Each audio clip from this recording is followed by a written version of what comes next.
طارق مسعود کی آواز، طارق مسعود وائس۔ اس وقت میں روزانہ قرآن مجید کی ایک پارے کی منتخب آیات بیان کرتا ہوں، لیکن آج میں نے ارادہ کیا کہ لیلۃ القدر کے حوالے سے کچھ باتیں آج کر لی جائیں تو بہتر ہے۔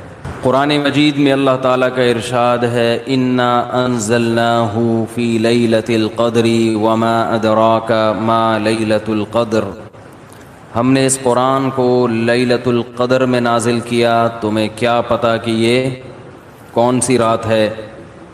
لیلۃ القدر خیر من الف شہر، یہ رات 1000 مہینوں سے بہتر ہے۔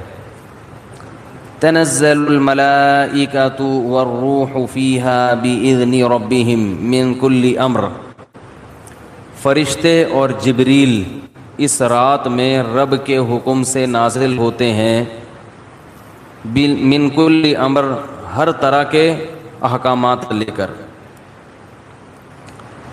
سلام ہی حتی مطلع الفجر، یہ سلامتی ہے یہ رات یہاں تک کہ فجر طلوع ہو جائے، یعنی سحری کا وقت ختم ہو جائے۔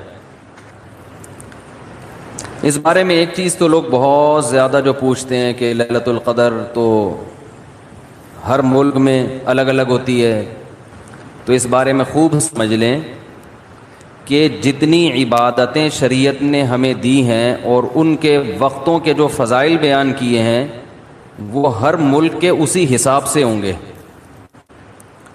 اللہ نے حکم دیا اقیم الصلاۃ لدلوک الشمس، سورج کے ڈھلکتے ہوئے نماز پڑھو، سورج طلوع ہونے سے پہلے فجر کی نماز۔ تو آپ جہاں نماز پڑھ رہے ہوگے وہاں کا سورج مراد ہوگا یا جاپان کا؟ بولو نا بھائی، کیا ہو گیا بھائی؟ جاپان میں ہو تو جاپان میں سورج طلوع ہو رہا ہے، پاکستان میں ہو تو پاکستان میں۔ ابھی جاپان میں تو پتہ نہیں کیا ٹائم ہو رہا ہوگا۔ تو جیسے نمازوں کے اوقات ہر ملک کے اپنے حساب سے ہوتے ہیں، سعودی عرب میں فجر کا ٹائم جب داخل ہوتا ہے تو ہمارے ہاں فجر گزر چکی ہوتی ہے، مغرب اشراق کا وقت بھی ختم ہو چکا ہوتا ہے۔ تو اب کوئی کہے کہ میں سعودیہ کے حساب سے چلوں گا، تو سعودیہ میں تو بھائی فجر کی نماز جب آپ ہو رہی ہوتی ہے تو یہاں سورج طلوع، بلکہ یہاں جب فجر ہو رہی ہوتی ہے وہ تو پیچھے ہے نا 2 گھنٹے، ہاں یہاں سورج طلوع ہو چکا ہوتا ہے، وہاں عشاء کی نماز ہوتی ہے، وہاں مغرب کی ہوتی ہے اور یہاں عشاء کی ہو رہی ہوتی ہے۔ تو جیسے نمازوں میں ہر ملک کا اپنا ایک طریقہ ہے، اپنے وقت ہیں، تو ایسے ہی جو سال کی تاریخیں ہیں، عید ہے، بقرعید ہے، یوم عرفہ ہے، لیلۃ القدر ہے، آخری عشرہ ہے، یہ سب اس ملک کے حساب سے ہوگا۔ جیسے جیسے جس ملک میں عشاء کا وقت داخل ہوا تو اللہ نے جو خاص پیکج رکھا ہوا ہے اپنے بندوں کے لیے، وہ پیکج اس ملک کے لیے اسٹارٹ ہو گیا۔ ہر نیکی کا ثواب 1000 گنا بڑھا دیا گیا۔ تو لیلۃ القدر رمضان کے آخری عشرے میں، اور رمضان کے آخری عشرے میں طاق راتوں میں امکان زیادہ، اور 27ویں میں اور بھی زیادہ۔ سمجھ رہے بات کو؟ اور آج کون سی رات ہے؟ 27ویں رات ہے، تو اس بات کا بہت امکان ہے کہ آج کون سی رات ہو؟ لیلۃ القدر۔ اس رات میں جس ملک میں یہ رات ہوگی وہاں فرشتوں کا نزول ہوگا، اور خاص طور پر جبریل علیہ الصلاۃ والسلام کا نزول۔ جیسے پیغمبروں میں سب سے افضل پیغمبر محمد صلی اللہ علیہ وسلم ہیں، تو فرشتوں میں سب سے افضل فرشتے کون سے ہیں؟ جبریل، جن کو اللہ نے روح الامین قرار دیا، مقدس روح۔ روح کیوں کہا؟ روح اس لیے کہا کہ روح جب ہماری باڈی میں ہوتی ہے تو ہماری باڈی زندہ ہوتی ہے، تو جبریل علیہ الصلاۃ والسلام ہماری روح کے لیے، روح کو طاقت بخشنے کا ذریعہ بنتے ہیں، کیونکہ وہ وحی لے کر آئے اور وحی سے ہماری روحانی قوت بولو نا بھائی, بڑھتی ہے. روحانی قوت کس سے بڑھتی ہے؟ وحی سے. عبادات ہمیں پتہ چلی وحی کے ذریعے, روزے ہمیں پتہ چلے وحی کے ذریعے. یہ آسمان سے کون سارے پیغام زمین پر نبی کے پاس لے کر آیا؟ جبریل علیہ السلام. جبریل نے نبی کو بتایا کہ شہر رمضان الذی انزل فیہ القرآن. اللہ کا کلام جبریل نے لیا اور جبریل علیہ السلام نے ہمارے نبی صلی اللہ علیہ وسلم کے دل پہ یہ کلام نازل کیا. تو ہمیں جو پتہ چلا کہ رمضان میں روزے رکھنے ہیں, یہ ہمیں نبی سے پتہ چلا. اور نبی کو کس سے پتہ چلا؟ جبریل علیہ السلام سے. نماز کا ہمیں پتہ چلا نبی سے, اور نبی کو کہاں سے؟ کیا ہو گیا بھائی, پرابلم؟ تو نبی کو کہاں سے پتہ چلا؟ جبریل علیہ السلام سے. تو ہر جتنی بھی وحی آ رہی ہے نا, وہ ساری ڈائریکٹ کہاں سے؟ جبریل کے ذریعے. تو ان کے ذریعے ہماری روح کو کیا مل رہی ہے؟ تقویت, طاقت مل رہی ہے روح کو. تو وہ کیونکہ یہ رات روحانی ترقی کا ذریعہ ہے, تو اللہ نے اس رات میں جبریل علیہ السلام کو زمین پہ اتارا تاکہ جس فرشتے کی مناسبت ہے نا اس رات سے, وہ فرشتے اس زمین پر نازل ہوں. تو اب مسئلہ یہ ہے کہ آج انسان جسم کی تو بڑی محنت کر رہا ہے, روح کو پروٹوکول دینے کے لیے تیار. بھائی دیکھو ایک بات بتا دوں, جملہ ادھورا چھوڑوں گا اس کو کمپلیٹ کرنا پڑے گا, اچھا لگے یا برا لگے, میرا اصول ہی یہی ہے. تو میں بول رکوں تو ایک دم آگے کمپلیٹ کر دیں جملہ. مجھے ایک اندازہ تو ہونا کہ دماغ حاضر بھی ہے, سن رہے ہیں, ٹھیک ہے نا. تو ہر ایک کا خپل طریقہ ہوتا ہے نا بیان کا, ہمارا یہی طریقہ ہے بیان کا. جملہ مکمل چھوڑوں, آپ نے کمپلیٹ کرنا ہے اس کو. مجھے احساس رہتا ہے کہ ماشاءاللہ غور سے سن رہے ہیں. تو یہ اللہ نے ہمیں راتیں کیوں دی؟ اللہ نے ہمیں رمضان کیوں دیا؟ تراویح کیوں دی؟ تہجد کیوں دی؟ غیر مسلموں کے پاس یہ چیزیں ہیں؟ نہیں ہے. وہ صبح اٹھیں گے, جاگنگ کریں گے, روح کے لیے, باڈی کے لیے. یہ بڑے ہالی ووڈ اور بالی ووڈ کے ایکٹروں کا بڑا سننے میں آتا ہے کہ باڈی کی فٹنس کا, فزیکل فٹنس کا بڑا خیال کرتے ہیں, صبح اٹھتے ہیں, جاگنگ کرتے ہیں. ہم پوستیوں کی طرح, معذرت کے ساتھ, ہماری قوم صبح اٹھتے ہی نہیں ہے. یہ جو ریز آ رہی ہیں نا, ریز, ہماری آواز ان ریز کی پشت پہ سوار ہو کر دنیا تک پہنچ رہی ہے. اچھا, تو چارجنگ ختم ہو گئی تھی کیا؟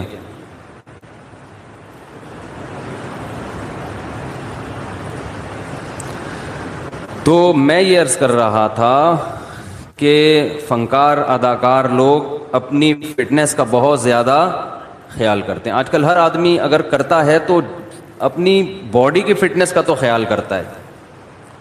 صبح اٹھ کے جاگنگ کریں گے, ڈائٹنگ, یہ نہیں کہ پراٹھے کھا رہے ہیں آلو کے, تمیز سے کھائیں گے, 1 گلاس دودھ, پھر 2 انڈے ہاف بوائل, ٹھیک ہے نا, پروٹین لینے ہیں, پھر جو ہوتے ہیں نا ڈائٹ جن لوگوں کی.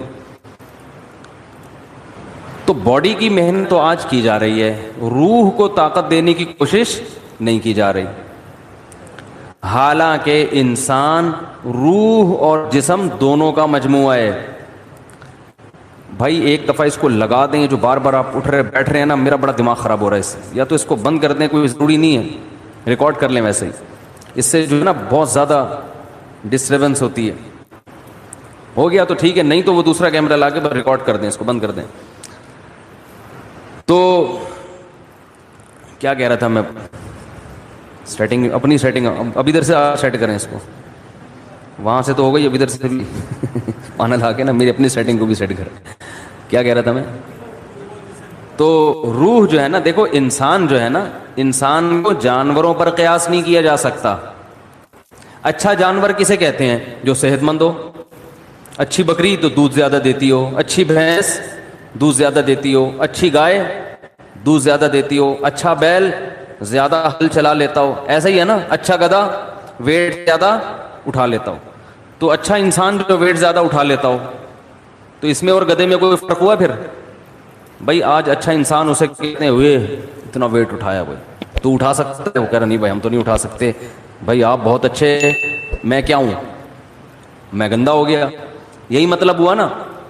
تو انسان کو اگر صرف جسمانی اور مادی اعتبار سے فضیلت دی جائے تو پھر انسان کی کوئی فضیلت نہیں ہے، کیونکہ مادی اعتبار سے انسان سے زیادہ صحت مند بہت سے جانور ہوتے ہیں. چیتے کی اسپیڈ زیادہ ہے یا آپ کی؟ تو بھاگنے میں چیتا اچھا ہے یا آپ؟ چیتا اچھا ہے. جبڑا جو پھاڑنے کی طاقت ہے وہ شیر کی اچھی ہے یا آپ کی؟ شیر کی اچھی ہے. تو پکڑ کے اعتبار سے آپ سے اچھا کون ہے؟ شیر ہے. قرآن کے الفاظ دیکھو، کلا انا خلقناہم مما یعلمون. اللہ فرماتے ہیں ہرگز یہ انسان اپنے آپ کو فضیلت والا نہ سمجھے، اس لیے کہ ہم نے اس انسان کو جس چیز سے پیدا کیا ہم جانتے ہیں. پانی کے غلیظ قطرے سے بنایا تو یہ کوئی قابل فضیلت چیز نہیں ہے. تمہارا تو میٹیریل ہی گندا ہے جس سے تمہیں بنایا گیا. گندا میٹیریل، پیٹ میں ہر وقت گند، اور مرنے کے بعد بھی گند. ایک پتلی سی لیئر چڑھا دی اللہ تعالیٰ نے ایک اسکن کی، کھال کی، جس سے انسان کی گندگی چھپ جاتی ہے. بنایا کس سے؟ غلیظ ناپاک پانی جو باڈی سے نکل جائے تو غسل فرض ہو جاتا ہے، کپڑوں پہ لگ جائے تو دھوئے بغیر نماز نہیں ہوتی، اتنا گندا. اور جب ماں کے رحم میں وہ بننا شروع ہوتا ہے تو اتنا بدبودار گوشت کہ اگر وہ دنیا میں آ جائیں تو لوگ ناک دبا کے بھاگ جائیں وہاں سے، اتنا گندا. اور جب دنیا میں آتا ہے تو اندر بھی سب کیا بھرا ہوا ہے؟ بولو نا بھائی، گند. ناک جتنے سوراخ ہے نا انسان کے، کسی ایک سوراخ سے بھی کوئی مشک و عنبر کی خوشبو نہیں آتی. کان سے کیا نکلتا ہے؟ کوئی عود کی خوشبو نکلتی ہے کان سے. ویسے جب کانیں ہوتی ہیں نا ان سے تو پتہ نہیں کیا نکلتا ہے، لیکن انسان کے کان سے گند نکلتا ہے. ناک سے کوئی مشک و عنبر کبھی دیکھا کسی کے نکلتے ہوئے؟ بھئی ناک سڑکتا ہے تو خوشبو کے بھبوکے آتے ہیں، کبھی دیکھا؟ بول دو نا نہیں دیکھا تو کیا ہو جا رہا ہے اس میں. آنکھ سے کیا نکلتا ہے؟ سے بھی گند نکلتا ہے. تھوک منہ سے اور قضائے حاجت تو گند ہی گند، ہر جگہ سے گند نکل رہا ہے، اس لیے کہ اندر ہے ہی گند، بھرا وہی گند ہے. کاٹو تو خون نکلتا ہے، وہ بھی ناپاک، کپڑوں پہ لگ جائے تو نماز نہیں ہوتی. بس ایک اللہ نے ہلکی سی نا پرت چڑھا دی ہے، ایک ہلکی سی لیئر ہے اسکن کی، جس کی وجہ سے وقار قائم ہے. جیسے گندگی کے اوپر چمکیلا کپڑا ڈال دیا جائے تو وہ گندگی دیکھنے میں خوبصورت لگتی ہے، اسے ہٹا کے دیکھو گے تو پتہ چلے گا اندر کیا ہے. اور فیوچر انسان کا یعنی پاسٹ کیسا ہے؟ پانی کا غلیظ قطرہ. پریزنٹ جو اس کی ابھی موجودہ حالت ہے اس میں بھی گندی بھرا ہوا ہے. ذرا سی ہوا خارج ہو جائے نا تو مجلس میں لوگ بھاگ جاتے ہیں. اور فیوچر کیا ہے؟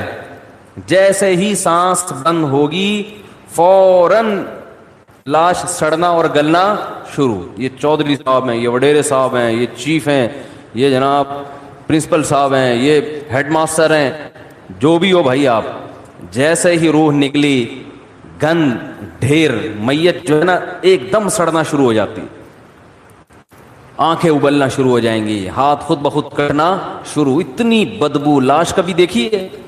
کس قدر بدبو ہوتی ہے اگر کوئی پرانی لاش پڑ گئی ہو. اس لیے حکم ہے اس کو مٹی میں جا کے دباؤ. کیڑے کھانے، آنکھوں میں کیڑے، کان میں کیڑے، ناک میں کیڑے گھس رہے ہوتے ہیں کھانے کے لیے. یہ بڑے بڑے حسین اور جمیل لوگوں کا یہ حال ہوتا ہے. تو اللہ فرماتے ہیں کہ انسان تجھے جو میں نے فضیلت دی ہے وہ فزیکل فٹنس کی وجہ سے نہیں دی ہے، اس وجہ سے نہیں دی ہے کہ تیرے پاس وسائل بہت ہیں. وسائل کی وجہ سے بھی نہیں کہ تو بڑا پیسے والا ہے.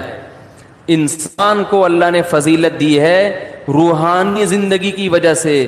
جس کی روح اچھی ہوگی جسم سے نکلنے والے اعمال اچھے ہوں گے. روح گندی ہوگی جسم سے نکلنے والے اعمال گندے ہوں گے. کہتے ہیں نا موسیقی روح کی غذا ہے. گندے لوگوں کی روح کی غذا ہے. اچھے لوگوں کی روح کی غذا قرآن کی تلاوت اور ذکر اللہ ہے.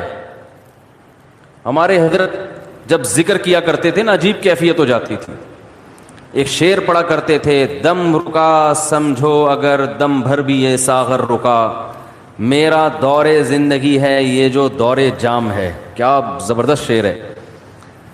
اللہ کے ذکر کو نا شراب سے تعبیر کیا ہے. جیسے شرابیوں کو شراب محبوب ہوتی ہے نا, اور شراب خانے میں جب وہ جاتے ہیں, مے خانہ جسے کہتے ہیں, آواز صاف آ رہی ہے کہ نہیں آ رہی؟ مے خانے میں شرابی جاتے ہیں تو شراب کے جام چل رہے ہوتے ہیں. ادھر ایک پیا, ختم ہوا, لیا دوسرا پیا, ٹھیک ہے نا. تو جیسے شرابی کو شراب سے عشق ہوتا ہے اور وہ کہتا ہے دم رکا سمجھو, کہہ رہے سمجھو میرا دم رک گیا, دم بھر بھی یہ ساغر رکا, ایک دم کے لیے بھی اگر یہ دور رک گیا تو میرا دم ختم, میں مر جاؤں گا, میں برداشت نہیں کر سکتا. میرا دور زندگی ہے یہ جو دور جام ہے, یہ جو شراب کا دور ہے نا یہی میری زندگی کا بھی دور ہے. میرے بلڈ کی جو سرکولیشن ہے وہ اسی سرکولیشن کی وجہ سے جو شراب کے پیالے جو گھوم رہے ہیں. تو حضرت اللہ کے ذکر کے بارے میں یہ شعر پڑھا کرتے تھے کہ اللہ کے ذکر کی ہمیں ایسی لت پڑ گئی ہے, ایسا چسکا لگ گیا ہے جیسے شرابی کو شراب کا چسکا لگتا ہے. تو حضرت بڑے مزے سے ذکر اللہ کے بارے میں یہ شعر پڑھا کرتے تھے, دم رکا سمجھو اگر دم بھر بھی یہ ساغر رکا, کہ اللہ تیرے نام کی لذت اور تیرے نام کا چسکا ہمیں ایسا لگ گیا ہے کہ دنیا کی کوئی بھی نعمت ہم سے چھین لی جائے ہم مریں گے نہیں, کوئی ہم سے تیرا نام لینا چھڑوا دے, کوئی ہماری زبان پہ تیرا ذکر کرنا ہم سے چھڑوا دے, ہم ایک سیکنڈ کے لیے بھی زندہ نہیں رہ سکتے. یہ کیفیت ہوتی ہے کس کی بھائی؟ اہل اللہ کی, جن کی روح پاکیزہ ہوتی ہے. اور جن کی روح ناپاک ہوتی ہے, جب تک وہ اداکاراؤں کے ڈانس اور ناچ نہ دیکھ لیں اور ان کے ناچ گانے کا میوزک نہ سن لیں, ان کی روح کو تسکین بولو نا بھائی نہیں ملتی. تو روح کی بات ہے. جیسے ہیروئنچی کو اور شرابی کو اس کی باڈی کو تسکین ہیروئن اور شراب سے ملتی ہے, لیکن جس انسان کو اس گندگی کی عادت نہیں ہے اسے تسکین کے لیے شراب اور ہیروئن کا سہارا نہیں لینا پڑتا. اسے تو بدبو آتی ہے, اسے تو گھن آتی ہے. تو مسئلہ ہی سارا کس کا ہے بھائی؟ روح کا ہے. تو اللہ تعالیٰ نے جبریل علیہ الصلاۃ والسلام کے ذریعے انسان کی روح کو طاقت دی ہے. تو روح پاکیزہ بنتی ہے برے اعمال کو چھوڑنے سے اور عبادت کرنے سے, اور جیسے جیسے عبادت کرتا ہے انسان روح اور زیادہ پاکیزہ ہونا شروع ہو جاتی. یعنی اگر آپ کی روح میں پاکیزگی نہیں ہے تو آپ عبادت شروع کر دو, پیدا ہونا شروع, اور جیسے جیسے پاکیزگی آئے گی عبادت جو مشکل لگ رہی تھی وہ عبادت آسان ہونا شروع ہو جائے گی. تو آج باڈی کی طرف تو ہماری قوم کی تو نہ باڈی کی طرف توجہ ہے نہ روح کی, لیکن میں تو ان لوگوں کی بات کر رہا ہوں جو لبرل لوگ ہیں, وہ روح کو تو بالکل فوکس کرتے ہی نہیں ہیں. اور ہمارے ہاں تو نہ روح کی فکر اور نہ جسم کی فکر, کسی چیز فکر لیس, ٹینشن فری زندگی. ٹینشن تو فری نہیں ہے لیکن فکر فری کہہ سکتے ہیں, جس کی وجہ سے ٹینشن ہی ٹینشن, کیونکہ جب نہ ادھر کے نہ ادھر کے تو پھر ظاہر ہے کھا کھا کے دھماکے سے پھٹ جائیں گے, اور روحانی زندگی کا تو بیڑا غرق. تو رمضان میں اللہ تعالی دیکھو روح کو طاقت ملتی ہے نفس کے خلاف مجاہدہ کر کے. جب آپ دنیا میں دو طاقتیں, دو نظریات چل رہے ہیں, جو مذہب مخالف لوگ ہیں نا وہ کہتے ہیں انسان کی ہر خواہش پوری ہونی چاہیے, ان کی پوری دوڑ دھوپ اور قانون سازی اسی کے لیے, مکان سستا ہو جائے, روٹی سستی ہو جائے, کپڑا سستا ہو جائے, ہر ایک کا علاج فری ہو جائے, یہ ہو جائے وہ ہو جائے, جس کے جو دل میں خواہش آئے وہ خواہش پوری ہو جائے. اسی کو انٹرٹینمنٹ کہتے ہیں, اسی کو عیاشی کہتے ہیں. اسلام نے ہمیں بتایا ہے کہ تم جتنی خواہشات پوری کرو گے ہر خواہش مزید خواہشات کو پیدا کر کے جائے گی. جیسے کورونا وائرس کے کہتے ہیں نا 1 سے 100 ہو جاتے ہیں. اب جس نے پہلا وائرس پیدا کر دیا یا خود بخود ہو گیا قدرت کی طرف سے, تو بس ایک دفعہ کیا, اب وہ ملٹی پلائی, بولو بھائی, ہوتا چلا جا رہا ہے نا. ایک خربوزے کا بیج ڈال دو, اب مزید بیج پیدا کرنے کی ضرورت نہیں ہے, وہ اسی سے خود بخود پیدا ہوتے چلے جائیں گے. اسی لیے شاعر نے کہا ما قضى احد منها لبانته ولن انتهى عرب الا الى عربی, کہ اس دنیا میں آج تک کسی نے اپنی خواہشات پوری نہیں کی ہیں. جس نے ایک خواہش پوری کی تو وہ ایک خواہش جب ختم ہوئی تو ہزاروں خواہشات کو پیدا کر کے ختم ہوئی ہے. وہ یہ جو ہمیں نظر آ رہے ہیں نا, بہت سے لوگ لائف کو انجوائے کر رہے ہیں, ان کی ہر خواہش پوری ہو گئی, اب انہیں کچھ بھی نہیں چاہیے. یہ آپ کو لگ رہا ہے کہ کچھ نہیں چاہیے, آپ کبھی ان کے پاس جا کے بیٹھیں گے تو پتا چلے گا کہ جتنا ان کو چاہیے اتنا ہمیں نہیں چاہیے.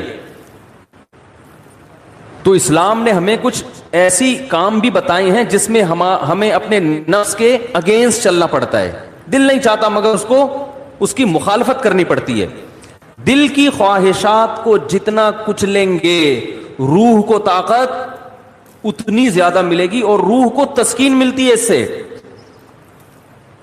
تو اسلام نے ہمیں اپنے جسم کی خواہشات کو کچلنے کے لیے روزہ دیا.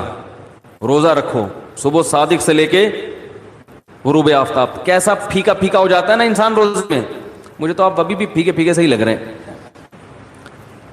عجیب سا نا کسی کام کا دل لگ رہا ہے, بیٹھے ہوئے ہیں, نہ گٹکا کھا سکتے ہیں, نہ پان کھا سکتے ہیں, نہ سگریٹ پی سکتے ہیں, نہ چائے پی سکتے ہیں, نہ کھانا کھا سکتے ہیں. سوکھا سوکھا سا منہ ہوتا ہے سب کا. روزے کی حالت میں دیکھو سب کی حالت کیا ہوتی ہے. کسی کام میں دل نہیں لگ رہا. اللہ نے کہا بس 1 نہیں 2 نہیں 3 نہیں 4 نہیں, کتنے 29 یا 30. آسان کام تھوڑی ہے. پھر ہاتھ باندھ کے اللہ کے سامنے کھڑے ہو جانا نماز میں, باؤنڈ کر لینا اپنے آپ کو. آج دنیا میں دنیا پرستوں کے لیے سب سے قیمتی چیز ٹائم ہے. وہ ٹائم کہتے ہیں کہ اتنی دیر ہم مسجد میں اللہ کے سامنے ہاتھ باندھ کر کھڑے رہیں, اس سے ہمیں ملتا تو کچھ بھی نہیں ہے, تو یہ تو ٹائم ویسٹنگ ہے. تو اللہ نے کہا کہ کرو یہ کام, تمہارا دل نہیں چاہتا مگر تمہیں کرنا پڑے گا. تو جب انسان بار بار بار بار اپنی خواہشات کے اگینسٹ چلتا ہے نا, تو اس کی روح کو طاقت ملنا شروع ہو جاتی. اتنی روحانی قوت اس کے اندر پیدا ہوتی ہے, وہ کچھ کر کے دکھاتا ہے جس کا لوگ تصور نہیں کر سکتے تھے. یہ جو اسلاف کے واقعات ملتے ہیں, عشاء کی نماز میں کھڑے ہوئے اور فجر تک نماز پڑھتے رہے, یہ تو تواتر سے ثابت ہے. بعض لوگ اس کا مذاق اڑاتے ہیں کہ یہ ممکن نہیں ہے, اور بعض کہتے ہیں وہ حدیث میں تو آتا ہے کہ جس نے 1 دن میں 3 دن سے کم میں قرآن ختم کیا اس نے سمجھا ہی نہیں. اس حدیث کا مطلب کیا ہے وہ میں کسی اور موقع پہ بتاؤں گا, ورنہ وہ سارا موضوع چینج ہو جائے گا. اسلاف سے صحابہ سے تواتر کے ساتھ ثابت ہے کہ ایک رات میں ایک رکعت میں پورا قرآن ختم کیا انہوں نے. حدیثوں کا مطلب جو ہے نا پروفیسروں سے مت پوچھو, یہ صحابہ اور تابعین سے پوچھا کرو کہ کون سی حدیث کا کیا مطلب ہے. حضرت عمر رضی اللہ تعالی عنہ نے حضرت عثمان کی طرف ایک دن اشارہ کر کے فرمایا کہ مجھے اس شخص سے محبت کیوں نہ ہو, یہ وتر کی 1 رکعت میں پورا قرآن پڑھ لیتے ہیں. وتر کی جو 30 رکعت ہے نا, اور حجر اسود کے سامنے کھڑے ہوتے ہیں اور پوری رات 1 رکعت میں پورا قرآن. حضرت عمر کا اپنا معمول کیا تھا, فجر میں اتنی لمبی نماز پڑھاتے تھے, آج تو ہم افورڈ ہی نہیں کر سکتے. صبح صادق کا وقت جب شروع ہوتا تو نماز شروع کی جاتی, اور سورج نکلنے سے پہلے سلام پھرتا تھا فجر کا. کتنے گھنٹے کی نماز ہو گئی فجر کی. اور نماز میں تلاوت کرتے کرتے کرتے بعض دفعہ اللہ کے خوف سے رو کے گر جایا کرتے تھے. فجر میں حضرت عثمان رضی اللہ تعالی عنہ پوری سورہ یوسف پڑھتے تھے. ایک تابعی کہتے ہیں کہ میں نے سورہ یوسف حضرت عثمان کے پیچھے فجر میں سن کے یاد کر لی, زبانی یاد ہو گئی مجھے. کتنی لمبی لمبی ان لوگوں کی نمازیں تھیں, کتنی لمبی لمبی ان لوگوں کی دعائیں تھیں, کتنی. آج بالکل عبادت کا ذوق اور شوق ختم. اور پہلے عورتوں میں عبادت کا ذوق مردوں سے بھی زیادہ تھا. مرد تو وہ تھڑے چھڑے پہ جا کے بیٹھ گئے, دو چار لونڈے لپاڑے بیٹھ گئے, کچھ ادھر بات کر لی, کچھ ادھر چلے گئے, ڈبو اسنوکر. خواتین تو گھروں میں وہ تو عبادت میں آگے تھیں. آج سب کے ہاتھ میں کیا آ گئے؟ موبائل, واٹس ایپ, بس ہر وقت. میری والدہ اللہ ان کی مغفرت فرمائے, آخر عمر میں تقریباً 1.5-2 سال ان کا دماغ کام نہیں کرتا تھا. جیسے قومے کی کیفیت ہوتی ہے نا, یہ ہو گئی تھی کیفیت. تو ہوش نہیں تھے ان کو, کوئی بات بتاؤ سمجھ میں نہیں آتی تھی. لیکن تسبیح جیسے ہی پکڑاتے تھے نا, فوراً چلنا شروع, اور زبان بھی چلنا شروع. کیوں؟ لاشعور میں یہ چیز, بولو نا بھائی, بیٹھ گئی. کیونکہ زندگی بھر تسبیح پڑھی ہے نا, تو اب ہوش نہیں ہے. تو جیسے ہی تسبیح ہاتھ میں آئی, اللہ کا نام شروع. میرے بڑے بھائی جب سورہ یاسین کی تلاوت کرتے ان کے سامنے, تو سورہ یاسین کا تلاوت کہ جو کوئی لفظ چھوٹ جاتا نا تو وہ ان کی زبان سے نکل جاتا تھا. جیسے آخری لفظ آ رہا ہے نا مبین, تو وہ رک گیا تو وہ ان کی زبان سے نکل. ایک لاشعور میں سورہ یاسین بہت پڑھی ہے انہوں نے. تو میں نئی نسل کو دیکھ کے یہ پیشگوئی کر سکتا ہوں کہ جب ہمارا بڑھاپا ہو, اللہ ہم سب کو بچائے, تو پتہ نہیں ہمارا حال کیا ہوگا. ہوش میں نہیں ہوں گے. کوئی تسبیح لا کے پکڑائے گا تو ایسے لگے گا جیسے یہ پتھر ہے. جیسے ہی موبائل لا کے پکڑائیں گے نا, ٹھک ٹھک چلنا, فوراً سب سے پہلے لاک کھلے گا اس کا.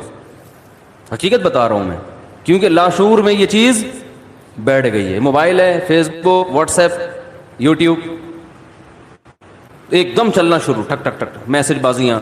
اور بھائی کیا کر رہی ہو, دوپٹہ کہاں سے خریدا, خواتین کی نا. چاہے قومے میں ہو یا کچھ بھی ہو, اللہ بچائے سب کو قومے میں جانے سے. جو کام زندگی بھر کیا ہوتا ہے, جب انسان ہوش میں نہیں ہوتا تو وہی کام اس کے سامنے آنا شروع ہو جاتا ہے. علماء نے بیان کیا ہے کہ کئی دنیا میں حافظ ایسے ہیں کہ مرتے ہوئے ان سے کہا جا رہا تھا کہ کلمہ پڑھو تو گانا شروع کر دیا انہوں نے. حافظ قرآن تھے مگر قرآن کی تلاوت نہیں کرتے, گانوں اور فلموں کو فوکس کیا ہوا تھا. موت کے وقت کلمہ نہیں نکل رہا زبان سے, گانے گا رہے ہیں. انہیں بتایا جا رہا ہے کہ پڑھو کلمہ, نہیں, گانا گا رہے ہیں. تو اللہ کے عذاب سے بچنا چاہیے بھائی. کچھ عادی بنائیں. ہم یہ نہیں کہہ رہے کہ ہمارے اسلاف جیسے پوری رات عبادتیں کیا کرتے تھے ایسے ہی کریں. کچھ تو عادی بنائیں اپنے آپ کو اللہ کے سامنے رونے ہونے کا, کچھ تو اللہ کا نام لینے کا اپنے زبان کو عادی بنائیں. جو اللہ کا ذکر کثرت سے کرنا پڑے گا اس کے لیے, اور دعا کا اہتمام کثرت سے. اب ایک آخری بات کر کے اپنے بیان کو ختم کرتا ہوں. دیکھو بھائی, لیلۃ القدر میں جو دعا ہم نے مانگنی ہے اس میں سب سے زیادہ فوکس اس دعا کو کرنا ہے کہ ہماری زندگی سے گناہ چھوٹ جائیں. لوگ گناہ چھوڑنے کے لیے تیار نہیں ہیں. پچھلی امتوں پر جو اللہ کی طرف سے عذاب آئے وہ تہجد چھوڑنے کی وجہ سے نہیں آئے, اشراق چھوڑنے کی وجہ سے نہیں آئے. وہ جو عذاب آئے تھے وہ گناہ کی وجہ سے آئے تھے. قوم لوط علیہ السلام پر عذاب کیوں آیا؟ لڑکوں سے فیلی کا گناہ کر رہے تھے. قوم سمود پر عذاب کیوں آیا؟ ناپ تول میں کمی. تنخواہ پوری لیتے, کام ادھورا کرتے. آج ہر آدمی یہی کر رہا ہے, دفتر میں کام پورا نہیں کرے گا, تنخواہیں پوری لی جا رہی. پولیس میں سب سے ایماندار وہ آفیسر سمجھا جاتا ہے جو رشوت نہیں لیتا. حالانکہ اتنا کافی نہیں ہے, بلکہ یہ بھی ضروری ہے کہ اپنی ڈیوٹی ٹائم پہ دیتا ہو. بھائی رشوت لینا بھی حرام ہے, لیکن کام کیے بغیر تنخواہ لینا کہاں سے جائز ہو گیا ہے بھائی؟ گورنمنٹ کے اداروں میں جو اسکول اور یونیورسٹیاں ہیں وہاں پروفیسر حضرات اور ٹیچرز اگر وہ دل جمعی کے ساتھ بچوں کو نہیں پڑھا رہے ہیں اور سیلری پوری لے رہے ہیں تو وہ سیلری قوم سمود میں داخل ہوگا کہ نہیں ہوگا؟ کہ کام ادھورا, اور جب حق لینے کی باری آئی پورا, اور دینے کی باری آئی تو اس میں ڈنڈی مارتے ہیں. کتنا قرآن مجید نے والدین کا حق بیان کیا ہے. لا تقل لہما اف, اف بھی نہیں کرنا ہے. بہت زیادہ قضا کا لفظ استعمال کیا. تیرے رب نے فیصلہ کر دیا کہ ماں باپ سے اچھا سلوک کرنا ہے, فیصلے کا لفظ استعمال کیا. کہتے ہیں نا عدالت نے فیصلہ سنا دیا, اس کی ویلیو ہوتی ہے. ایک جگہ فرمایا ووصینا, وصیت کر دی ہے. وصیت کہتے ہیں مرتے ہوئے جو انسان جو بات کہہ کے جا رہا ہوتا ہے. اللہ پر تو موت نہیں آتی, لیکن اللہ کہہ رہے ہیں اتنی تاکید سے یہ بات کہہ رہا ہوں جیسے کوئی دنیا سے جانے والا تاکید سے کہتا ہے نا, تو وہ معمولی حکم نہیں ہوتا, بہت سخت آرڈر ہوتا ہے. تو والدین کے بارے میں بھی اللہ نے کہا معمولی حکم نہ سمجھنا, بہت شدید آرڈر دے رہا ہوں کہ والدین کے ساتھ اچھا سلوک کرنا ہے, خدمت کرنی ہے. ایسے لوگ ہیں 10-10 سال سے والد صاحب قومے میں گئے ہوئے ہیں, خدمت کر رہے ہیں ان کی وہ. اور ایسے لوگ بھی, میں نے واقعہ سنایا تھا نا پچھلے ہفتے کا, اپنے باپ کو لے کے جا رہے ہیں ہاسپٹل, باپ بول رہا ہے زیادہ, تو ابا کو کہہ رہا ہے ابا چپ کر جاؤ ورنہ ایدی سینٹر میں جمع کرا دوں گا, چپ کر جاؤ ورنہ اولڈ ہوم میں جمع کرا دوں گا. زیادہ نہیں, یہ بہت گھٹیا جملہ ہے, بہت غلیظ جملہ ہے یہ. آپ نہیں کہہ سکتے باپ کو یہ جملہ, وہ جو مرضی بولے, آپ نے بہرحال اس کی خدمت کرنی ہے, ماں کی بھی اور باپ کی بھی. تو یہ بہت بڑا حق ہے. تو لیلۃ القدر میں ان گناہوں سے توبہ کرنی ہے. اگر توبہ کی توفیق نہیں مل رہی تو اللہ سے توبہ کی توفیق مانگنی ہے کہ اللہ میرے باپ کے ساتھ میرا سلوک اچھا نہیں ہے, تو مجھے باپ کے ساتھ نرم لہجے میں بات کرنے کی توفیق عطا فرما. مائیں بیٹیاں ماؤں کے ساتھ اچھا سلوک نہیں کرتی, گریبان پکڑتی ہیں ماؤں کا, تانے دیتی ہیں. کہیں شادی ہو گئی نا بچے کی غلط سسرال, مائیں کو تانے دیں گی آپ نے کرایا یہ. وہ بھائی ماں کب بیٹی کے لیے برا سوچتی ہے, مقدر میں تھا, ہو گیا, آپ نے کیا یہ آپ کی وجہ سے ہوا ہے. بہت غلیظ جملہ ہے, تانے دیے جا رہے ہیں, برا بلا کہا جا رہا ہے. تو اللہ سے ان بیٹیوں نے ہاتھ اٹھا کے توبہ کرنی ہے. اے اللہ ماں کے ساتھ بدسلوکی اس جرم سے میں توبہ کرتی ہوں, اے اللہ تو مجھے اس توبہ پر قائم رہنے کی توفیق عطا فرما. نبی صلی اللہ علیہ وسلم نے فرمایا وہ عورت جنت میں داخل نہیں ہو سکتی جس کی موت اس حال میں ہو کہ اس کا شوہر اس سے راضی نہ ہو. کتنی خواتین ہیں, شوہر بیسک حقوق ادا کر رہا ہے مگر اس سے تمیز سے بات بولو بھائی نہیں کرتی. سب سے بڑا حق تو والدین سے اطاعت میں تو اللہ نے عورت کے لیے شوہر کا حق والدین سے بھی زیادہ کر دیا. ہم تو انگریز تھوڑی ہیں کہ ہر آدمی اپنے اپنے طریقے زندگی گزار رہا ہے. وہاں میاں بیوی کا تعلق ایک قانونی ہوتا ہے, وہ تمیز سے بات کرو تو ہم بھی کریں گے, نہیں تو تم بھی نکلو یہاں سے, ہم بھی نکلے. کوئی ریلیشن تھوڑی ہے. سوشل ڈسٹینس کے پیپر لیے ہوئے ہیں میاں بیوی نے عدالت سے, میاں ادھر سوئے گا, بیگم ادھر. کوئی پوچھے بھائی وہ ادھر کیوں سو رہا ہے, تم ادھر کیوں سو رہے, بھائی ہمارے پاس ڈاکومنٹس ہیں, گورنمنٹ نے ہمیں اجازت دی ہے کہ ہمارے آپس میں اختلافات, تم وہاں سو گے تم وہاں, تو بھائی وہ تھوڑا باہر نکل کے گلی میں سو جا پھر. تو یہ کوئی ریلیشن ہے؟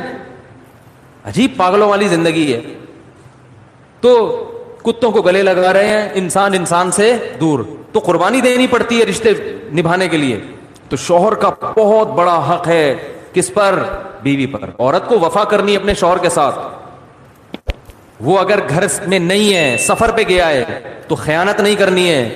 ایسے شخص سے بات نہیں کرنی ہے جس سے آپ کا شوہر بات کرنے سے خوش نہیں ہوتا. اجازت نہیں ہے آپ کو. جہاں میاں باہر نکلا فوراً فون ملا لیا, گپیں ہو رہی ہیں, میسج بازیاں چل رہی ہیں.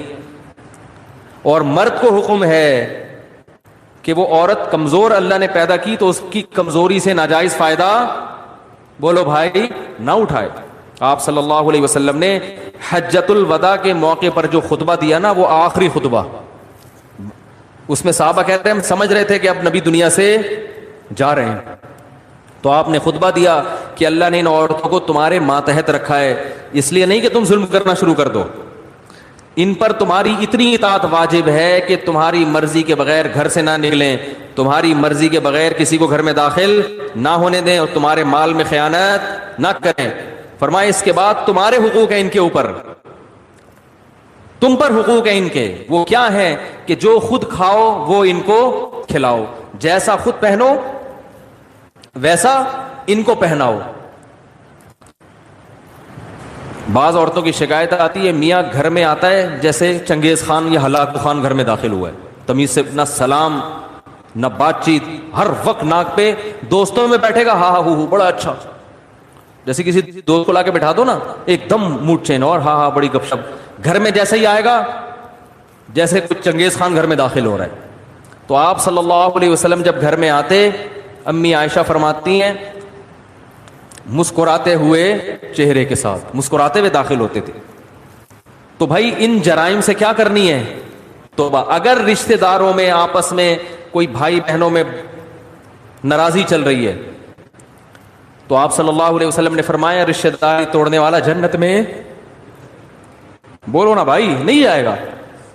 سگے بھائی سے ناراضی ہے, سال ہو گیا 2 سال ہو گئے, بھائی بھائی سے بات نہیں کر رہا, بہنوں میں لڑائی ہوئی ہے. وہ بھائی جب الگ الگ شادی ہو گئی, الگ الگ رہ رہے ہیں, لڑکے کیا کرنا ہے؟ تم پہل کر کے دوستی کر لو. یا تو ایک ساتھ رہ رہے ہوتے ہیں نا, ہر وقت چپکے ہوئے پھڈے ہو رہے, تو ہم پھر خود ہی کہتے ہیں کہ سائڈ سوشل ڈسٹینس کا جو ہے نا سرٹیفکیٹ بنوا لو, پھر ہم خود مشورہ دیتے ہیں. جب الگ الگ ہے, وہ بہن اپنے میاں کے ساتھ رہ رہی ہے, وہ بھائی اب اپنی بیگم کے ساتھ الگ رہ رہا ہے, پھر کیوں لڑ رہے ہو؟ اگر لڑائی ہو گئی ہے سوری کرنے میں پہل کر لو.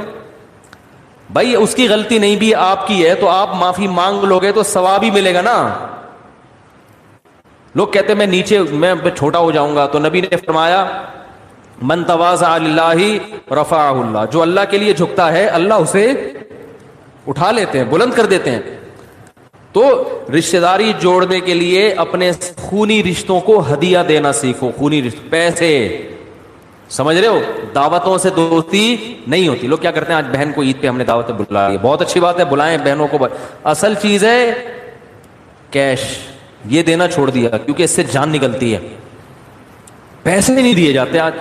منتیں مانیں گے روزے کی, منتیں مانیں گے نمازوں کی, صدقے کی منتیں مارکیٹ سے شارٹ. ٹھیک ہے نا, اے اللہ میرا یہ کام ہو جائے تو اتنے روزے رکھوں گا, خواتین بھی مانو اتنے روزے رکھوں گا. پہلے صحابہ جو منتیں مانتے تھے نا وہ یہ کہ میرا یہ کام ہو گیا تو اتنے پیسے صدقہ کروں گا. پیسے مارکیٹ سے کیا ہو رہے ہیں کہ اللہ تو میرے سارے بھی کام بنا دے, پیسے جیب کے کام ہی یہی ہے کہ پیسے بچ جائیں, یہی تو کام ہے. تو وہی کام میں کیسے قربان کر دوں؟ تو رشتہ داروں کو پیسے دیا کرو, پیسے, روکڑا, سمجھ رہے ہو. بھائی کو لفافے میں ڈال کے ڈالر دو, یہ ہدیہ ہے آپ کو. اگر وہ اپنی توہین محسوس کرتا ہے, چھوٹا بھائی مجھے کیوں ہدیہ دے رہا ہے, سائڈوں سے بھجوا دو. کسی دوست کو بولو یہ تم دے دینا, میرا نام نہیں آنا چاہیے. نہیں آ رہی میرا خیال ہے بات سمجھ. بہنوں کو ہدیہ دے دیا کرو. زکوٰۃ دے رہے ہوتے ہیں بہنوں کو, ٹھیک ہے, زکوٰۃ بھی دینا جائز ہے, ثواب ملے گا, لیکن زکوٰۃ دینے کا مقصد ہوتا ہے کہ اب اپنی ذمہ داری ہماری کیا ہو گئی پوری. بھائی زکوٰۃ تو غریبوں کا حق ہے, بہن غریب ہے تو ایک تو اس لحاظ سے, لیکن بہن کا حق تو اس لحاظ سے بھی ہے کہ وہ بہن ہے, اس کو تو زکوٰۃ کے علاوہ بھی دو نا بھائی. تو خونی رشتوں کا جو حساب کتاب ہے وہ کیا ہو رہا ہے, ختم. ایک بات میں خواتین سے کہتا ہوں, آپ کے بچوں پہ اگر آپ کا دیور ہاتھ اٹھائے تو آگے سے بولا مت کرو. بچے پہ باپ کا بھی حق ہے, چچا کا بھی حق ہے تربیت میں. وہ بھی تو لگتا ہے نا کچھ. چچا نے اگر اپنے بھتیجے پہ سختی کی, ڈانٹ دی, تو بچے کو یہ نہ سکھایا کرو کہ تم کون ہوتے ہو میری اولاد پہ ہاتھ اٹھانے والے. بچے کو بتاؤ کہ یہ بھی آپ کے چاچو ہیں, ان کا بھی رشتہ ہے, یہ بڑے ہیں, اگر انہوں نے کبھی ہاتھ اٹھا لیا, کبھی سختی کر لی تو بیٹا برداشت کرنا ہے. فوراً لڑائی شروع ہو جاتی ہے.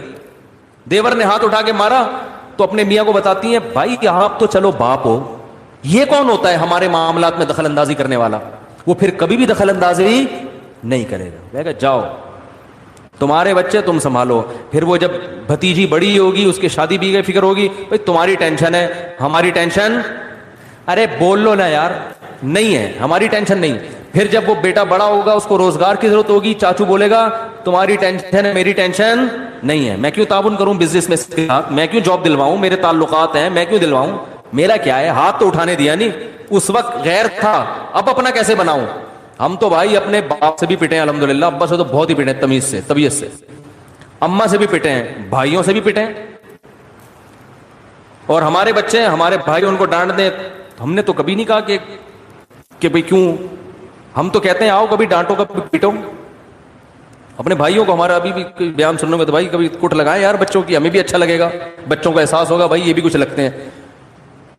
تو خواتین سے محبت کا حکم ہے, ان کو باپ بنانے کی اجازت بولو بھائی نہیں. اگر آپ کی بیوی آپ کے بھائی کو بچوں پہ سختی کرنے یا نصیحت کرنے نہیں دے رہی تو بیگم کو بتاؤ بیگم اس میں تمہارا نقصان ہے, اس سے ریلیشن کیا ہوگا, کمزور, ریلیشن کمزور ہو جائے گا. اس سے کل میں زندہ رہتا ہوں نہیں رہتا کس کو پتا ہے, میں مر جاتا ہوں تو یہی باپ بن کے پالے گا اس کو. بھائی پالتے ہیں نا, چچا ہی تو پالتے ہیں پھر. تو اسی طرح ماموں ہے, ہم تو بھائی اپنے ماموں سے تک ڈانٹ کھاتے ہیں. اب تک ڈانٹ کھاتے ہیں. کبھی ہمارے ماموں نے آگے ڈانٹا ہو تو ہمارے ابا کو شکایت نہیں ہوئی, ابے تم کون ہوتے ہو آگے سر, ہیں میرے بچے ہیں سسرال کا, میں اپنے سسرال کی انٹرفیئرنس برداشت نہیں کروں گا. یہ اب کے ڈائلاگ ہے, پرانے زمانے میں اس کو بد اخلاقی سمجھی جاتی تھی, بدتمیزی سمجھا جاتا تھا اس کو. کیسے سمجھائیں بھائی, کاش پولیس کی سمجھ میں آ جائے تو پھر پولیس سمجھائے گی آپ کو, لیکن ان کو بھی سمجھانا بہت مشکل ہے. تو ماموں بھی بڑا ہے بھائی, وہ آپ کی ماں کی طرف سے بڑا ہے نا. ماموں نے آگے بھانجوں پہ ہاتھ اٹھا لیا تو شوہر بچوں کے باپ کو تکلیف ہو کہ تمہارے بھائی میرے بچوں پہ سختی کیوں کر رہے ہیں. بھائی تمہارے بھائی اس کے بچوں کے ماموں لگتے ہیں, تو ماموں کا حق ہے کہ بھانجوں کو سلواتیں سنائے, ڈانٹے. پٹھانوں میں ایک چیز بڑی اچھی ہے, کوئی بھی کوٹ کے چلا جائے, خاندان میں سب کو کیا ہوتی ہے, ٹائی ٹیبل, فیملی ریلیشن بڑا مضبوط ہے. آپ کے پی کے جائیں پشاور اور یہ سوات وغیرہ, میں تو جاتا رہتا ہوں نا. کزن آئے گا نا, وہ کہے گا بچے کھیل رہے ہوں گے نا, کزن بڑا کزن ہے, وہ آ کے بچوں کو چٹکی دکھائے گا, بولے چلو شاباش مغرب ٹائم ہو گھر. سارے بچے اس کے بھتیجے بھانجے اپنے بچے سب ایک ہی طرح سے ڈیل کر رہے ہوتے ہیں. وہ نہیں دیکھتے کہ یہ میرا ابا ہے یا چاچا ہے یا تایا ہے, ماموں ہے. خاندان کا ایک بڑا آئے گا, چٹکی بجائے گا, بولے پتلی گلی سے نکلو, سارے چلے جائیں. کیونکہ خاندان کے سارے بڑوں کو باپ جیسا رائٹ ہی حاصل ہے. سارے ننیال کو ماں کے حقوق ہیں اور سارے ددیال کو باپ کے حقوق. تو یہ اللہ نے رشتہ داری جوڑنے کو فرض قرار دیا ہے, تو اس کو بھی کریں کہ بھائی اپنے خاندان میں اپنے بچوں کو بڑوں کا ادب سکھائیں, ان کو ورغلائیں نہ کریں. ہاں کبھی سختی کر لے تو الگ سے لے جا کے سمجھائیں, بھائی ایک چماٹ کافی تھا, 6 بلا وجہ لگا دیا آپ نے, الگ بچے کے سامنے نہیں. ایک تھپڑ تھا, چلو 2 بنتے ہیں, آپ بلا وجہ کوٹے جا رہے اس سے تو بد اخلاق ہو جائے گا. تو سائڈ پہ لے جا کے چھاؤں میں آ کے ذرا ٹھیک ہے بھائی, بچے کو تو ہم یہی کہیں گے کہ 6 مارے, 6 اور مارنے چاہیے تھے, لیکن آپ تھوڑا سا خیال کرو. تھپڑ پہ آپ کا ہاتھ بھی دیکھو کتنا بڑا ہے. بعض لوگوں کا تھپڑ اتنا بڑا ہوتا ہے وہ ایک لگے نا تو پورا چھپ جاتا ہے. تو تمیز الگ سے, سامنے نہیں. تو رشتہ داری توڑنے کا جرم ہمارے معاشرے میں ہو رہا ہے.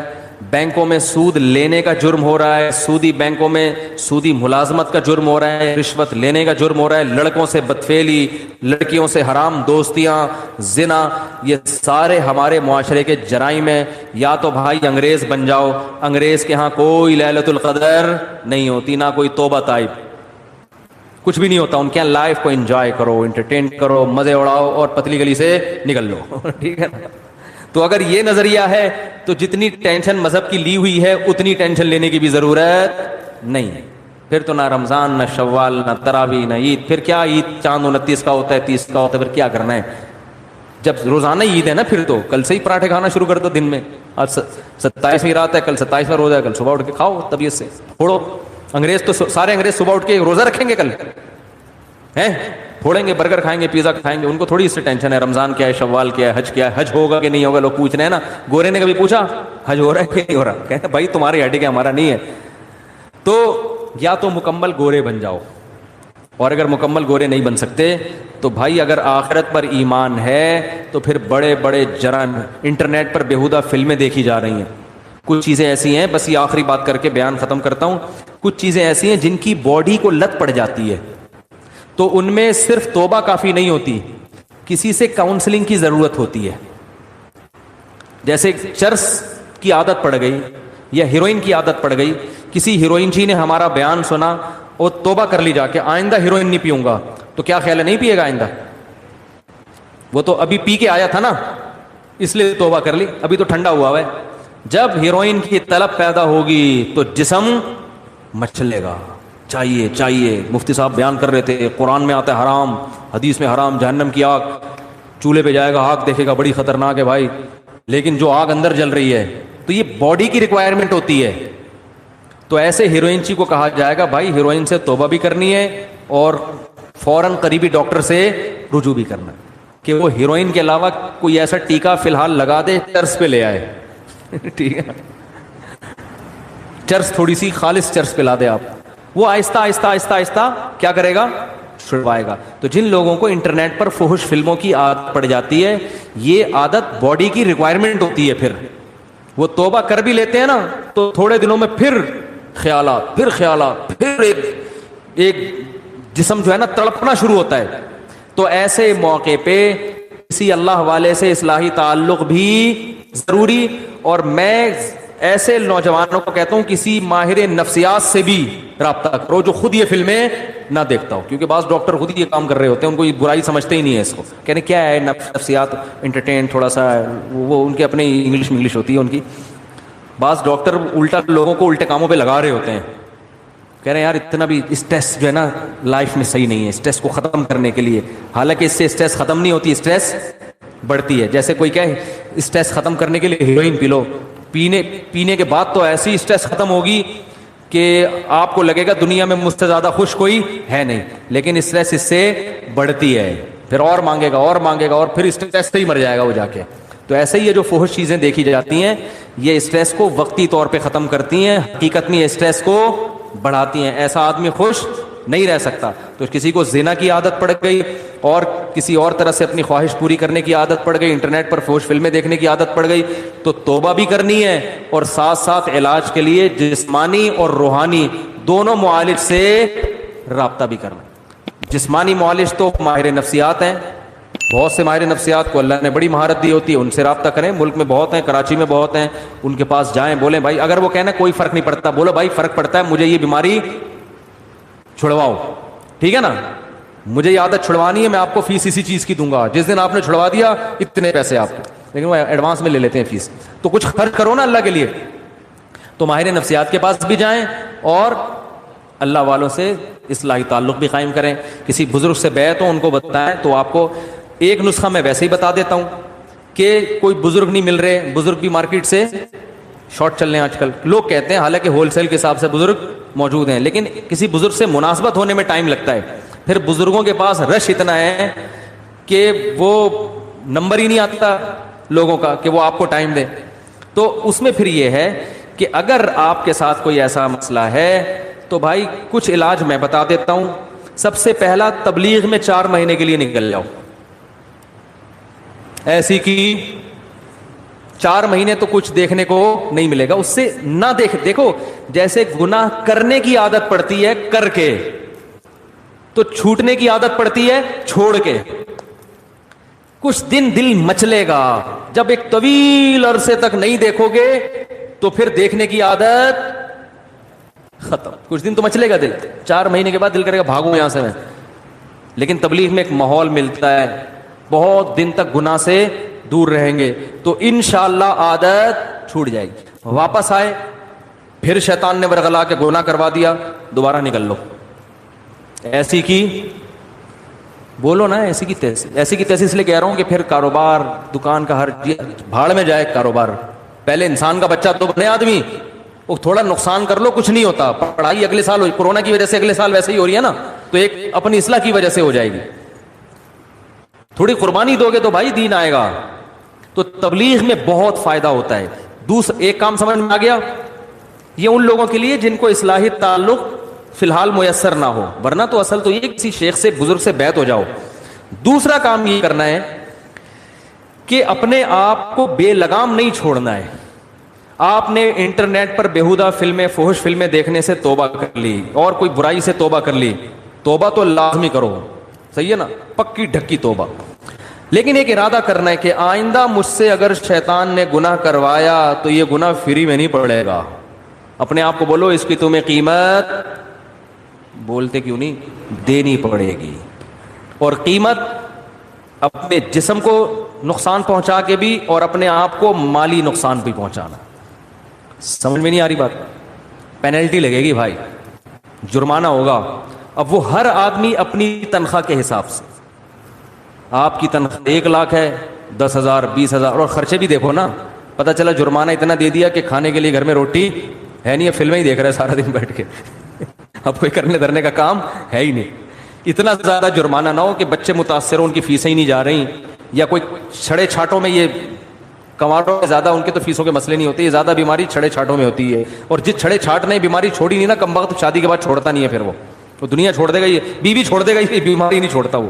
تو اپنے علاج کی فکر کرو, ورنہ قبر میں بھی یہی دل چاہے گا جن کو یہ لت پڑ جاتی ہے. تو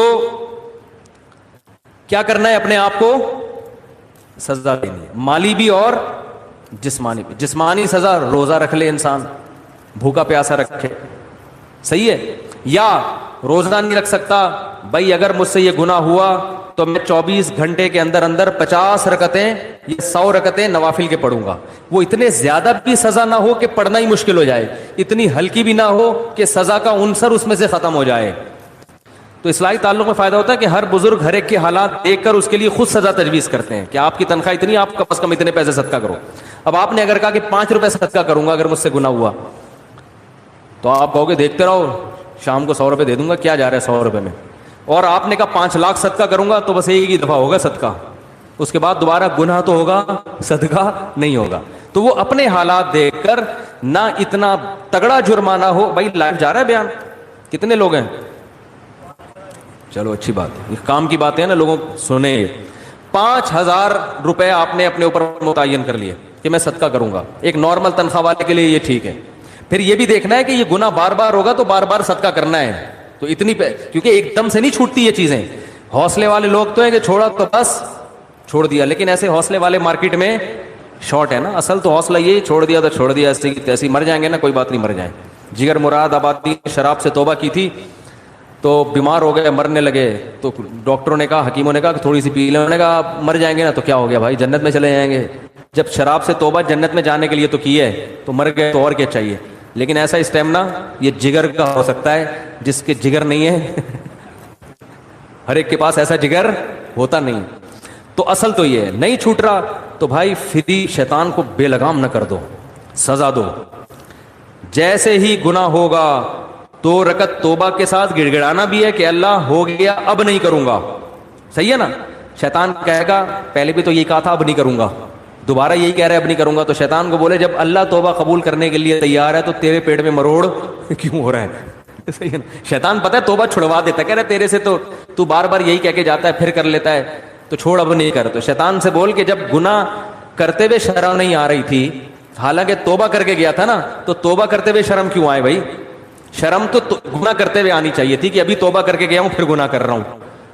کرتے ہوئے شرم نہیں آ رہی, گناہ کرتے ہوئے, توبہ کرتے ہوئے شیطان جو ہے نا آپ کو شرمیلا بنانے کی کوشش کر رہا ہے.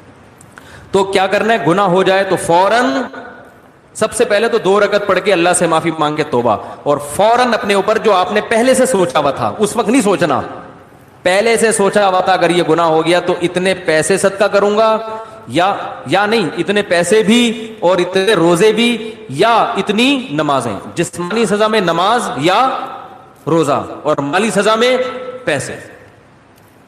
بعض لوگوں کی طبیعت میں سخاوت ہوتی ہے, وہ گناہ کرتے ہیں وہ پورے پیسے ہی اڑا دیتے ہیں, ان پہ پھر اس کا اثر نہیں ہوتا. لہذا ہم دونوں سزائیں بتاتے ہیں کہ جسمانی بھی ہو اور مالی بھی ہو. سمجھتے ہیں کہ نہیں سمجھتے ہیں؟ تو یہ پھر خود سے متعین کرنا ہے.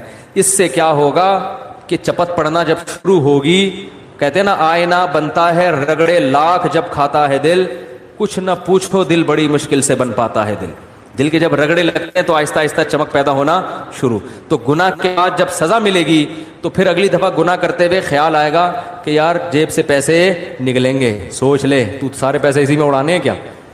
لیکن ایک بات خوب سمجھ لو کہ پھر بھی گناہ ہو سکتا ہے, پھر صدقہ ہوگا, پھر گناہ ہوگا, پھر شیطان حملہ کرے گا کہ یار صدقہ کرنے سے بھی فائدہ نہیں ہو رہا, لہذا صدقہ کرنا چھوڑ دے. یہ شیطان کا حملہ ہے. فائدہ ہو رہا ہے, آہستہ آہستہ ہو رہا ہے, آپ کو محسوس نہیں ہو رہا. یقیناً جتنا پہلے کرتے تھے اس میں لازمی کمی آئے گی. سمجھ میں آ رہی ہے بات؟ کمی آنا شروع ہوگی.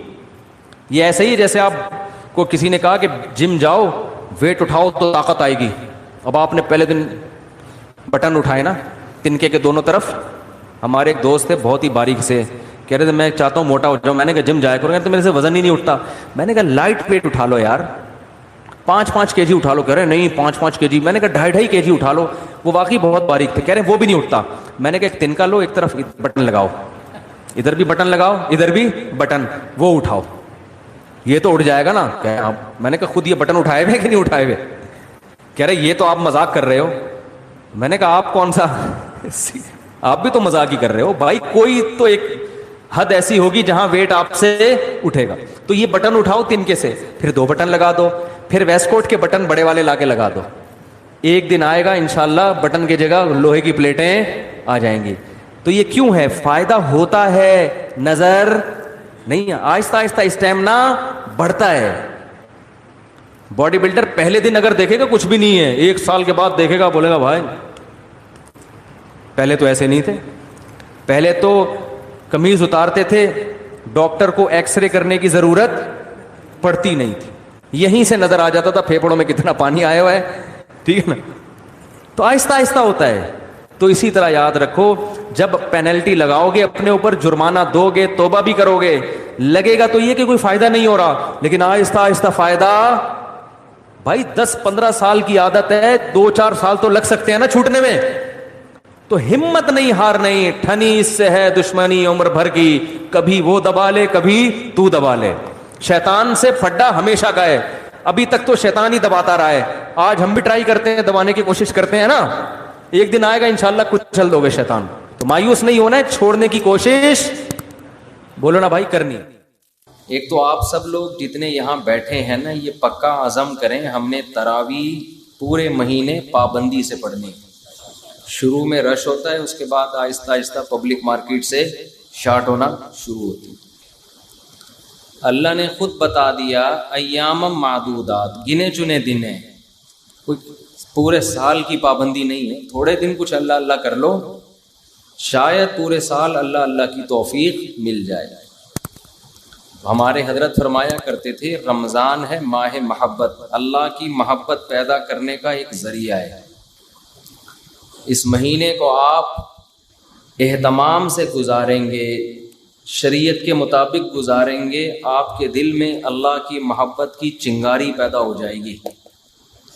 آپ کو پتہ ہے کوئلہ جب گرم کیا جاتا ہے، اس پہ تکے بنائے جاتے ہیں، تو پہلی چنگاری پیدا کرنا مشکل کام ہوتا ہے. جو اناڑی لوگ ہوتے ہیں نا، گھنٹوں گھنٹوں کوئلے کو پکاتے رہتے ہیں، جتنی دیر میں گوشت پکنا چاہیے اس سے زیادہ دیر میں کوئلہ پکتا ہے ان کا. پہلی چنگاری کوئلے میں لگانا مشکل. ایک دفعہ جب اس میں چنگاری پیدا ہو جائے تو بس پھر پھونک مارنے کی ضرورت. پھونکے مارتے رہیں گے اور کوئلہ گرم ہوتا رہے گا. آج ہم نے جو قرآن مجید کی آیات پڑھی، اس میں اللہ نے وہ لوگ جو سخت دل ہو چکے ہیں ان کی ایک مثال بیان کی ہے. یہود کی مثال بیان کی کہ کیسے انہوں نے پیغمبروں کے معجزے اپنی آنکھوں سے دیکھے. تورات اللہ نے کوہ طور پہ بلا کے موسیٰ علیہ السلام کو پکڑائی ہے، یہ لو بھائی یہ اپنی قوم کو لے جا کے دے دو. اتنا فضل کیا. قرآن کہہ رہا ہے ہم نے فرعون کو ان کے سامنے دریا میں غرق کیا، پانی میں غرق کیا. اس کے باوجود بھی کتنے ان میں نافرمان پیدا ہوئے. قرآن کہتا ہے وَإِذْ قَتَلْتُمْ نَفْسًا فَادَّارَأْتُمْ فِيهَا، اے بنی اسرائیل تم سے ایک انسانی جان کا قتل ہو گیا تھا، قاتل کا پتہ نہیں چل رہا تھا، جھگڑا ہو گیا کہ قتل کس نے کیا ہے. اللہ نے اپنی ایک قدرت دکھائی، گائے ذبح کرو، اس کا گوشت اس مردہ پہ مارو، اللہ اپنی قدرت سے اس کو زندہ کر دے گا. اور جو قتل ہوا ہے وہ زندہ ہو کے کہے گا کہ یہ میرا قاتل ہے. اللہ نے تمہیں یہ نشانی اس لیے دکھائی تمہیں یقین آ جائے کہ خدا قیامت کے دن مردہ کو زندہ کر سکتا ہے. ایسے معجزے انہوں نے اپنی آنکھوں سے دیکھے. لیکن اللہ شکایت کیا کرتے ہیں، یہ اس کا ایکو اگر ختم کر دیں نا تو بہت خوشی ہوگی. ایکو آپ کر دیں تو بہت خوشی ہوگی، آواز بہت گونج رہی ہے. اللہ کیا فرماتے ہیں ثم قست قلوبکم، کسی نصیحت نے تم پہ اثر نہیں کیا. آج جب ہم یہ آیتیں پڑھتے ہیں تو ہمیں اپنی دل کی کیفیت بھی ایسی ہی نظر آتی ہے. اتنی نشانیاں اللہ کی اپنی آنکھوں سے دیکھ رہے ہیں، سن رہے ہیں، نصیحتیں بھی سن رہے ہیں، مگر گناہ چھوڑنے کے لیے تیار نہیں ہوتے. دنیا کو مسافر خانہ سمجھنے کے لیے تیار نہیں. وہی ہمارے طور طریقے ہیں جو غیر مسلموں کے ہیں، جو کافروں کے ہیں. ثم قست قلوبکم، اللہ فرماتے ہیں ایسے دل سخت ہو گئے، فہی کالحجارہ، پتھر کی طرح ہو گئے ہیں دل، پتھر. لیکن قرآن نے عجیب مثال دی، فرمایا وَإِنَّ مِنَ الْحِجَارَةِ لَمَا يَتَفَجَّرُ مِنْهُ الْأَنْهَارُ، پتھر بھی ایسا نہیں ہوتا کہ نفع بخش نہ ہو، اس سے بھی بعض دفعہ چشمے پھوٹ پڑتے ہیں. تو تم تو پتھر سے بھی زیادہ بے جان ہو. وَإِنَّ مِنْهَا لَمَا يَشَّقَّقُ فَيَخْرُجُ مِنْهُ الْمَاءُ. بعض دفعہ تو اس سے چشمہ ابلنا شروع کر دیتا ہے پتھر سے. لوگ سیراب ہوتے ہیں. بعض مرتبہ پتھر پھٹتا ہے اور اندر پانی نکل آتا ہے. کچھ بھی نہ ہو، بعض دفعہ پتھر کا جمود ختم ہوتا ہے اور وہ پہاڑ کی چوٹی سے لڑک جاتا ہے، ہلتا ہے وہ اللہ کے خوف سے. لیکن اللہ فرماتے ہیں کہ تمہارے دل اس پتھر سے بھی زیادہ سخت ہو چکے، یہ اپنی جگہ سے ٹس سے مس ہونے کے لیے تیار نہیں ہے. آپ کو قرآن میں جو ہم پڑھیں گے نا، کہیں شکوے ملیں گے اللہ کی طرف سے، کہیں شکایتیں ملیں گی. اللہ انسان سے شکایتیں کر رہے ہیں، شکوے کر رہے ہیں، اپنے احسانات گنواتے ہیں. اللہ تعالیٰ میں تیرے لیے یہ کر رہا ہوں، تو مجھ پر ایمان نہیں لے کر آتا. وَمَا يُؤْمِنُ أَكْثَرُهُمْ بِاللَّهِ إِلَّا وَهُمْ مُشْرِكُونَ. ایمان لاتے بھی ہو تو دوسروں کو بھی میرے ساتھ شریک کر دیتے ہو، لاتے بھی ہو تو دوسروں کو بھی میرے ساتھ شریک کر دیتے. ایسے ایمان لانے کا کیا فائدہ؟ کچھ ایمان لاتے ہیں، عمل نہیں کر رہے ہوتے. تو اپنی مثال ہمیں سوچنی چاہیے. اس رمضان میں یہ عزم کریں ہم اس پتھر دل کو پگھلائیں گے. دن رات انسان جب اللہ کی نشانیاں دیکھتا ہے اس کا دل نرم ہوتا ہے. لیکن اگر وہ اس دل کی نرمی سے فائدہ نہیں اٹھاتا تو دل آہستہ آہستہ سخت ہونا شروع ہو جاتا ہے. ایسا سخت ہو جاتا ہے کہ اس کو اللہ کی بات ہی بری لگنا شروع ہو جاتی ہے. وہ کہتا ہے میرے سامنے اللہ کے علاوہ کوئی اور بات کرو. خواہشات کا غلام، خواہشات کے پیچھے. تو قرآن نے سورہ بقرہ کی جو ابتدا کی ہے اس میں اللہ نے قرآن کا تعارف کروا دیا. ذَلِكَ الْكِتَابُ لَا رَيْبَ فِيهِ هُدًى لِّلْمُتَّقِينَ. آپ لوگوں سے میں گزارش کرتا ہوں، میرا چینل ہے نا مفتی طارق مسعود اسپیچز کے نام پہ، اس چینل میں تفسیر کے لیکچر میرے اپلوڈ ہوتے ہیں. تقریباً 250-300 لیکچر اپلوڈ ہو چکے ہیں. اس میں ٹو دا پوائنٹ قرآن کی تفسیر ہے. شروع کے 8 لیکچر اس میں عربی گرامر کے ہیں. اتنی گرامر جس سے آپ کو قرآن عربی میں سمجھ میں آنا شروع ہو جائے، آپ ترجمے کے محتاج نہ رہیں. شروع کے 8 لیکچر عربی گرامر کے ہیں. اس کے بعد پھر 30واں پارہ، پھر پہلا پارہ، پھر دوسرا، پھر تیسرا، پھر چوتھا، پھر 5واں، پھر چھٹا، پھر 7واں، پھر 8واں، پھر ابھی 9واں پارہ چل رہا ہے. تو آپ میرے چینل پہ جا کے یہ کچھ اور سنیں نہ سنیں، آپ یہ تفسیر کے لیکچر لازمی سنیں. مجھے افسوس کے ساتھ کہنا پڑتا ہے، ہم کوئی لطیفہ سناتے ہیں، ملین سے بھی زیادہ لوگ سن رہے ہوتے ہیں. وہ تمام چینلز اس کو شیئر کرتے ہیں، دے مار 4.5. وہ میں نے لطیفہ سنایا تھا نا، کبھی ادھر کبھی ادھر. میں نے سنایا تھا نا ایک لطیفہ کہ مفتی صاحب ہمیں آپ پہ ترس آتا ہے، آپ ایک دن یہاں تو ایک دن وہاں. میں نے کہا ترس مجھے تم پر آتا ہے، ایک دن یہاں، اگلے دن بھی وہیں، تیسرے دن بھی وہیں، چوتھے دن بھی وہیں. وہ ملینز میں گیا ہے، ٹرینڈنگ میں چلا گیا وہ. حالانکہ وہ ایک چٹکلا تھا. ڈھنگ کی بات لوگ سننے کے لیے تیار ہیں ہی نہیں. تو میں سب سے زیادہ محنت تو ان تفسیر کے لیکچروں پہ کرتا ہوں جو میرے لیکچرز ہیں. رکوع چل رہے ہوتے ہیں اس میں، تو وہ سنا کریں. وہ پیر منگل بدھ کو لائیو بھی چلتا ہے، تو وہ لازمی سنا کریں، اس کو شیئر کریں. انشاءاللہ آپ چند لیکچر بھی سنیں گے، اس کا فائدہ یہ ہوگا کہ آپ کو قرآن کی زبان میں سمجھ میں آنا شروع ہو جائے گا. اس میں ٹو دا پوائنٹ بس آیتوں کا ترجمہ اور مختصر تفسیر ہے، اور گرامر کو بھی اس میں ساتھ میں مرج کیا ہے تاکہ عربی بھی آئے آپ کو آہستہ آہستہ. جب قرآن آپ سنیں گے تو آپ کو قرآن سمجھ میں آئے گا انشاءاللہ.